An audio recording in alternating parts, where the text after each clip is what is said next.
تحریک لبیک کے متعلق دو خبریں ہیں۔ سب سے پہلے تحریک لبیک کے کارکنان اور قائدین کے لیے خوشخبری ہے، اور دوسرا جو ہے غم کی بات ہے، اور اس رمضان میں کیا ہونے والا ہے تحریک لبیک کے ساتھ، اور وہ خوشخبری کون سی ہے، وہ خوشخبری کون سی ہے جو ہم آپ کو بتانے جا رہے ہیں۔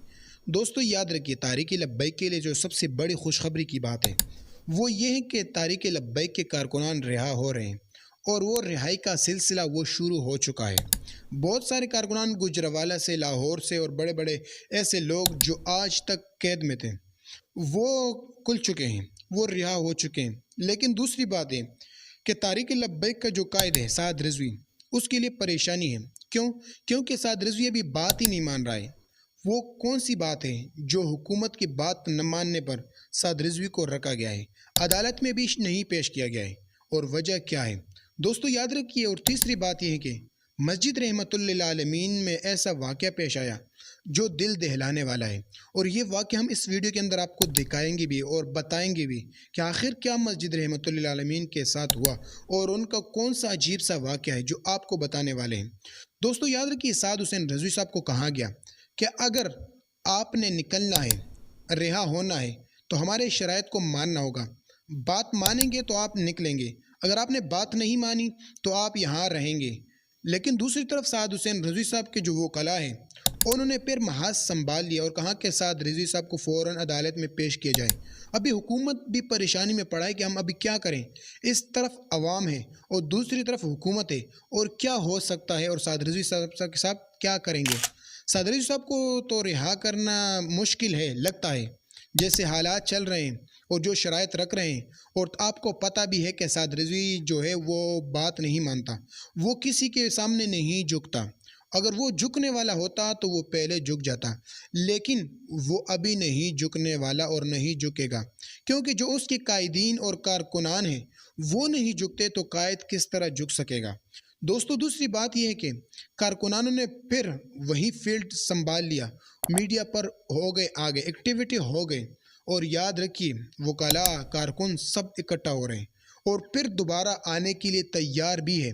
اگر سعد رضوی کو رہا نہ کیا گیا، سامنے نہ لایا گیا، تو یہ بہت بڑی آفت آئے گی، اور وہ بھی رمضان کے مہینے میں یا مہینے کے بعد۔ دوستو یاد رکھیے، یہ بات بڑی ضروری ہے۔ اور جو کارکنان رہا نہیں ہو گئے تھے، یعنی جو کارکنان جیلوں میں تھے، ان کے لیے بھی کچھ شرائط رکھے۔ اگر آپ لوگوں نے رہا ہونا ہے تو سب نے 5-5 لاکھ روپے دینا ہے، اور 5-5 لاکھ روپے کارکنان کہاں سے لائیں گے؟ ایسے کارکنان جو غریب غربا ہیں، وہ یہ پیسے کہاں سے لائیں گے؟ دوستو یاد رکھیے، کارکنانوں کے لیے بہت بڑا مسئلہ بن چکا ہے، اور کارکنان ابھی ماننے کو تیار ہو گئے۔ کوئی کارکن اپنا گھر بیچ رہا ہے، کوئی اپنا مکان بیچ رہا ہے، کوئی کیا بیچ رہا ہے، اور وہ یہ کہہ رہے ہیں کہ ہم رہا ہو جائیں، لیکن وہ جھکتے نہیں ہیں۔ وجہ یہی ہے کیونکہ ٹی ایل پی کے کارکن ہیں۔ دوستو یاد رکھیے، یہ بات بہت اہم ہے، آپ کو بتانے جا رہے ہیں۔ یہ سعد رضوی کارکنان سب جیلوں میں ہیں، کوئی غائب ہے، لیکن شرائط بہت بڑے ہیں۔ تحریک لبیک کے اوپر امتحان بہت بڑا ہے، اور یہ امتحان کے اندر اگر تحریک لبیک پاس ہو گئی تو سمجھ لینا تحریک لبیک نے اتنی مقبولیت حاصل کی کہ آپ دنیا کے اندر سعد رضوی اور تحریک لبیک کا چرچا پھر ایسا سنو گے کہ ہر ایک کی زبان پر ان کا نام ہوگا۔ لیکن اب یہ امتحان بہت بڑا ہے، اور یہ امتحان حکومت کیا کوئی بھی نہیں منوا سکتا، کیونکہ سعد رضوی پہلے بھی نہیں جھکا تھا، آج بھی نہیں جھکے گا۔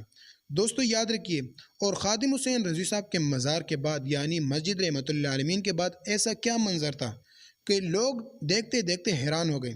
سعد رضوی صاحب تو غائب ہے، مسجد بند ہے، کارکنان جیلوں میں ہے، لیکن ایک ایسا شخص جو پول اٹھا کے ڈال رہا ہے، اور اگر وہ پول کیوں ڈال رہے ہیں؟ کیا سعد حسین رضوی صاحب کے والد نے ایسا کیا کام کیا تھا جو وہ پول ڈال رہے ہیں؟ اور بند ہونے کے باوجود ایسا پیار، محبت اور عقیدت ہم نے نہیں دیکھا۔ تحریک لبیک کا مرکز بند ہے، اور اس کے باوجود ایک بندہ ایک بوری اٹھا کے لے آتا ہے، اور باقاعدہ سیل ہو چکا ہے، لیکن پولوں کے پھر بھی بارش۔ آخر یہ وجہ کیا ہے؟ یہ وجہ یہ ہے کہ علامہ اقبال نے اپنے اشعار میں کہا کہ محمد سے وفاتوں نے تو ہم تیرے ہیں، یہ جہاں چیز ہے کیا لوح قلم تیرے ہیں۔ اگر خادم رضوی صاحب اور سعد رضوی صاحب نے لوگوں کو جگایا تو اپنی ذات مفادات کے لیے نہیں جگایا،